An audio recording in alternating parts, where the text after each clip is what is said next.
Alam niyo, even in the Bible, sa Biblia, sa Lumang Tipan at saka sa Bagong Tipan, ginagamit ng Diyos at ng mga propeta ang pagkain para magkaroon ng unity, no?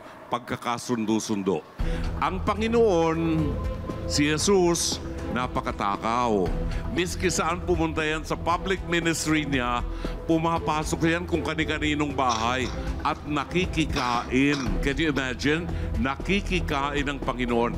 Ginagamit ng Panginoon ng pagkain, kagaya ni Kuya Alex, ginagamit niya ang pagkain upang ang tao ay magkaisa, maipon at maipahayag ang mabuting balita. Kaya nga, sa simbahang Katoliko, meron tayong tinatawag na Sacrament of the Eucharist. Merong communion. Ano ibig sabihin ng communion? Lahat tayo ay makikinabang doon sa pagkain. Di ba? So, dito sa magkapatid na Imelda at Gemaline, siguro pag-isipan natin, magmula nung maliit pa kayo, meron nang nakatanim na galit at sama ng loob. Si Gemaline, di ba? May tampo na sa'yo. Walang ibang makalulutas yan kundi kayong dalawa lang. Nasa pag-uusap ninyong dalawa yan dahil ang dugo niya ay dugo mo ring nananalaytay. Okay? Si Ira at saka si Rhea. Rhea and Ira. Pag naghari ang galit sa puso nyo, wala na kayong makikitang maganda sa kapwa-tao. Amen? Basta may galit dito, hindi mo maitatago yan.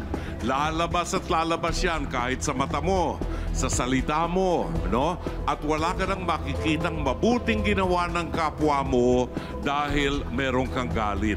May pagkakataon pa para maiwasan yung bagay na yan, no? Ang akin lamang focus dito sa magkapatid na Imelda at saka Gemaline. Buhay pa ba nanay nyo? Buhay pa po. Nakakahiya. Nanay, patatawarin po ninyo at pagdasal po natin itong mga anak natin, ano? Nahihiya ako sa nanay niyo kung nanonood sa atin ngayon. Sana itong Kapaskuhan na ito, pakita niyo sa nanay niyo na nagbago kayo at marunong kayong magmahalan. Kaya pa, kaya pa. May pagkakataon pa. Hindi lang sa pag-uong at saka sa adobo.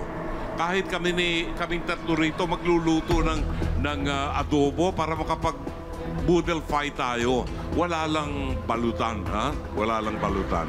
Okay?